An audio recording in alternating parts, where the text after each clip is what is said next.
The Edge-O-Dock levelers compensate for the difference in height between a trailer floor and the dock. These units allow a load to then be moved in or out of the trailer safely and efficiently.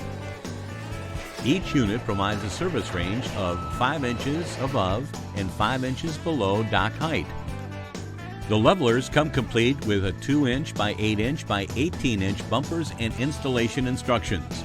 The standard ramp length is 27 inches. Long ramping length is also available.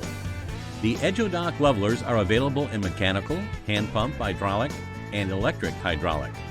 The mechanical unit is operated by placing the actuation handle into the pocket located on the inner lip and pulling the handle down toward the floor.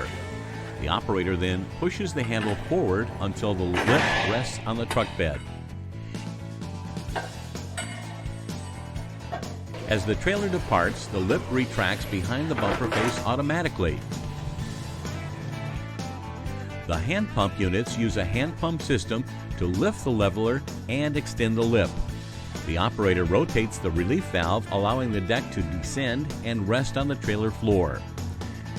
The electric hydraulic Edge-O-Dock leveler is the easiest to operate. After the truck is backed against the dock, simply push and hold the control button. The leveler will raise and the lip will extend. For improved efficiency and safety at your dock, please contact us for more information on our full line of Edge-O-Dock levelers.